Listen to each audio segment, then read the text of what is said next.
샬롬 샬롬 샬롬 샬롬 샬롬.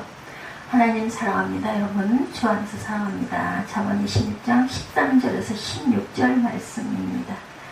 13절에서 16절. 게으른 자는 길에 사자가 있다 거리에 사자가 있다 하느니라. 문자리 돌조기를 따라서 도는 것 같이 게으른 자는 침상에서도 도느니라.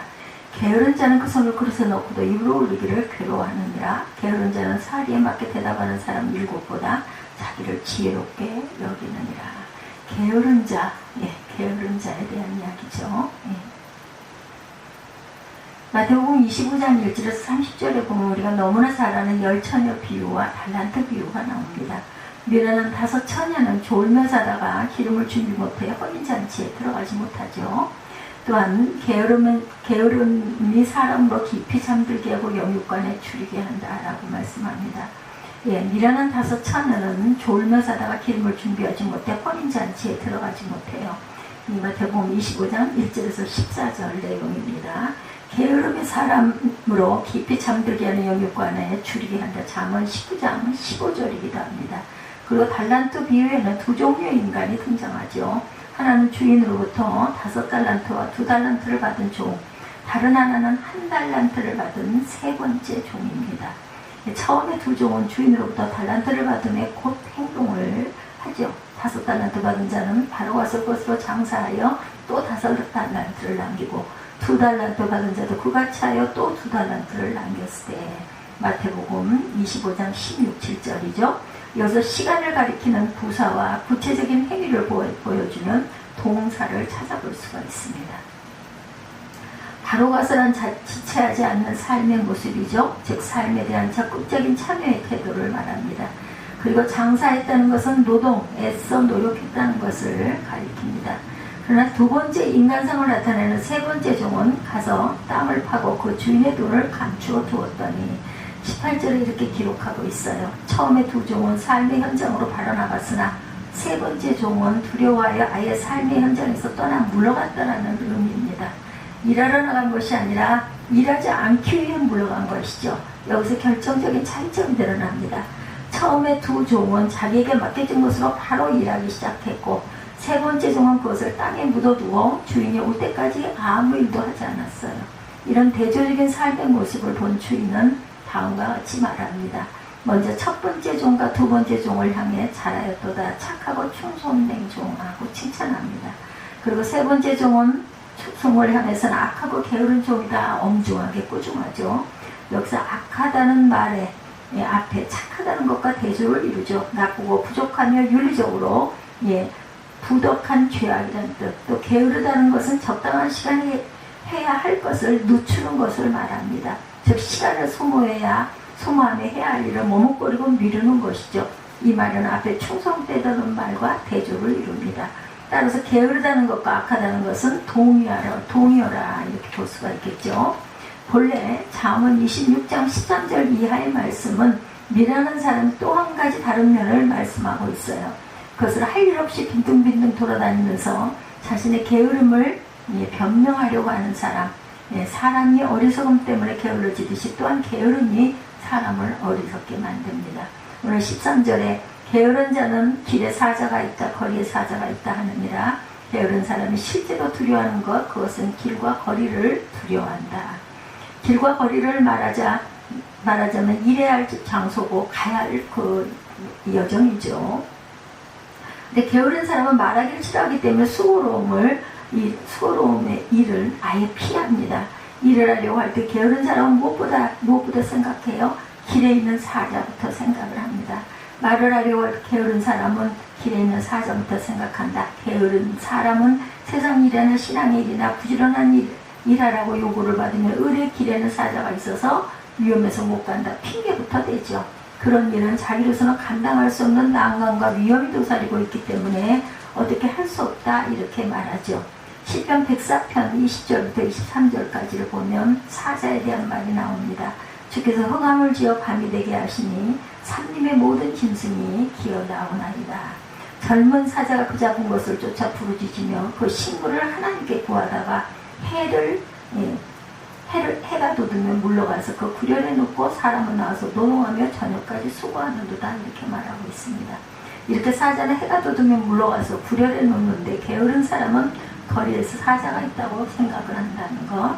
이렇게 가상적인 난관 때문에 지혜법을 지고 먹는 우리가 마땅히 해야 할 일을 하지 않는 게으름 또는 미련한 일이다. 전도서 11장 4절에 풍세를 살펴보는 자는 파종하지 아니할 것이요 구름을 바라보는 자는 거두지 아니하리라 이렇게 말합니다. 바람만 불면 씨가 날아가 버리면 어떻게 하지 않으면서 씨를 뿌리지 아니한다. 구름을 보면 비가 오면 어떻게 하지 않으면서 거두지 아니한다. 물론 파종할 때 바람이 부는 것은 좋은 것이 아니긴 합니다. 추수할 때 비가 오는 것 또한 손해가 나요. 그러나 농사하는 사람이 바람 부는 것을 피하고 비 오는 날을 피하고 농사하려고 하면 일할 날이 얼마나 될 것인가. 그러기에 바울이 믿음의 아들 디모데에게 주신 말씀이 디모데후서 4장 1절이죠. 하나님 앞에 산 자와 죽은 자를 심판하실 그리스도 예수 앞에서 그의 나타나실 것과 그의 나라를 두고 엄히 명하노니 너는 말씀을 전파하라. 때를 얻든지 못 얻든지 항상 힘쓰라. 다른 번역에 보면 말씀을 전파하는데 편리하든지 불편하든지 항상 힘쓰라 이렇게 번역되어 있습니다. 그래서 항상 우리는 어려움을 피할 줄 알아야 된다. 마태복음 25장 달란트 비유에서 한 달란트 받았던 사람이 나중에 주인이 돌아올 때 한 말이 뭐예요? 당신은 굳은 사람이라 심지 않은 데서 거두고 해치지 않은 데서 모으는 줄을 내가 알았나이다. 그래서 두려워하여 나가 당신의 달란트를 감추어 두었다 이렇게 말을 했다고 혼나고 내쫓기죠. 그때 주인의 말이 이 악하고 게으른 종 무익한 종이다 이렇게 말합니다. 일이라는 것을 두려워하는 사람은 무슨 일도 할 수가 없다. 무슨 일이든지 일하는데 어려움이 없을 수 없습니다. 그러나 믿음 있는 사람은 어려움에 타산이 가로막혀도 뒤로 물러가는 것이 아니라 힘이 들어도 이 산을 돌아가든지 넘어가든지 그것도 안 되면 굴을 뚫고라도 앞으로 나아가야 한다. 여러분이 아시는 대로 가나안 땅을 앞에 놓고 두 가지 의견이 생깁니다. 하나는 대부분의 사람이 가나안 땅은 좋기는 한데 그곳에는 산이 험하고 성곽이 견고하여 거기 사는 사람들이 장대하다.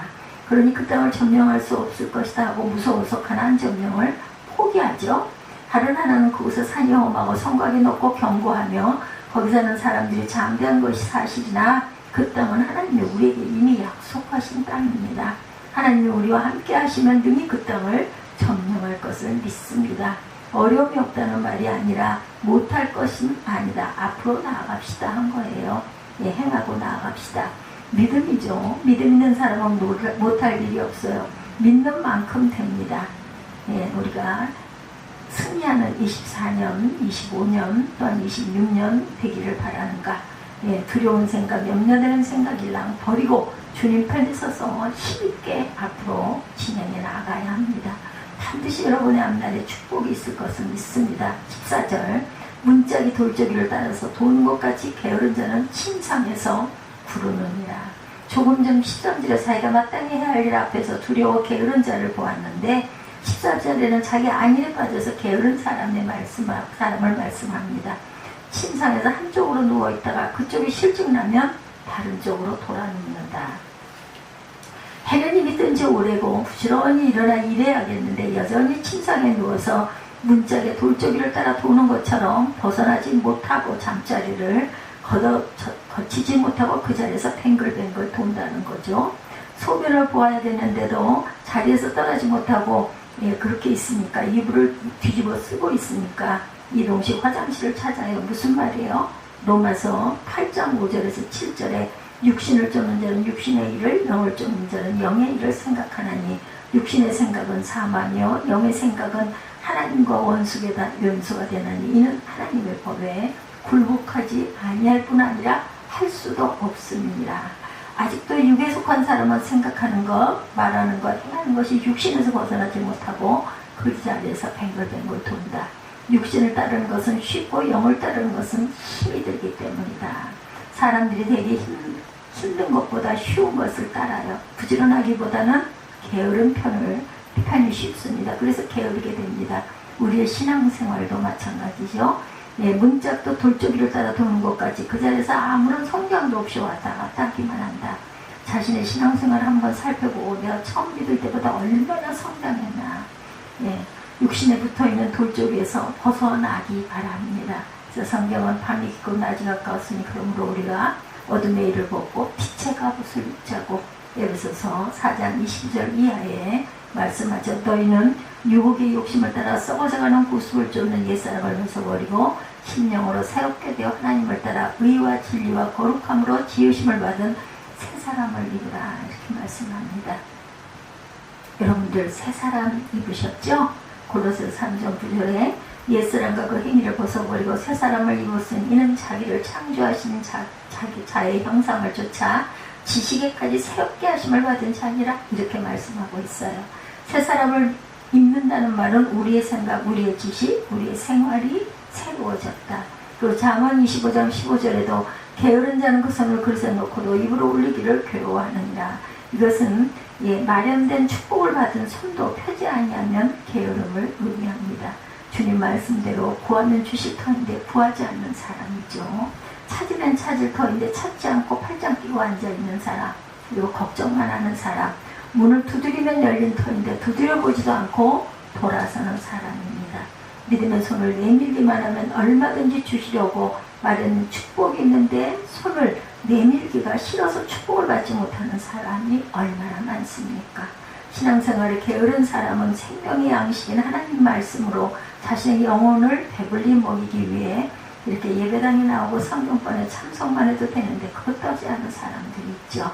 마치 그릇을 손에 넣고도 입으로 올리기가 괴로워하는 사람, 떡을 집어서 입으로 넣기도 귀찮아서 배고파하면서 안 먹는 사람이죠. 잠언 26장 16절에 게으른 자는 선이 대답하는 사람 7보다 자기를 지혜롭게 여기느니라. 게으른 사람과 어리석은 사람은 형제처럼 비슷해요. 자기 게으름의 부합리성과 어리석음이 심한데도 불구하고 그는 자기 자신을 지혜롭게 여긴다는 것입니다. 선이 대답할 수 있다는 말은 이유를 대답한다는 그 원뜻이 있는데 베드로전서 3장 15절에도 그리스도 예수 안에 소망에 관한 이유를 대답할 수 있는 것이 선한 사람의 지혜다 이렇게 말하죠. 우리는 우리가 믿는 이유를 제시할 수 있어야 합니다. 신앙생활로 주 안에서 수고하는 사람은 그에 대한 이유를 잘 대답할 수 있어야 합니다. 왜냐하면 우리의 수고가 하나도 헛되지 않은 줄을 알기 때문이다. 그러나 게으른 사람은 이런 지혜로운 사람 7보다 자기를 더 지혜롭게 생각합니다. 그러므로 지혜로운 사람의 충고를 듣지 아니해요. 스스로 지혜롭게 여기는 자처럼 미련한 자가 없습니다. 자기 스스로에 대한 좋은 평가는 게으름의 원인이 된다. 그는 자기가 이미 충분한 지혜를 소유하고 있다고 생각하기 때문에 지혜를 얻기 위해 노력하는 겸손한 자세를 가지지 않습니다. 우리가 얻은 것으로 충분하다고 생각하는 것은 우리가 성장하고 발전하는데 큰 안초가 된다는 것. 바울의 빌립보서 3장 12절 이하의 말씀에도 나는 이 모든 것을 이미 얻었다 한도 아니요 이미 완전해졌다는 것도 아니다. 다만 그것을 잡으려고 달려가는 것뿐이다. 그것을 얻으려 하시려고 그리스도 예수께서 나를 잡으셨다. 형제들여 나는 아직 이거를 잡았다고 생각하지 않습니다. 오직 한 가지 뒤에 있는 것을 잊어버리고 앞에 있는 것을 잡으려고 온 몸을 앞으로 기울여 그리스도 예수 안에서 하나님께서 위로 향하여 부르신 그 부르심의 상을 얻으려고 목표를 향하여 달려가는 것뿐입니다. 그러므로 성숙한 사람은 모두 이와 같은 마음의 태도를 가져야 할 것이다. 우리는 지금까지 걸어온 원칙을 따라 앞으로 나아갑시다.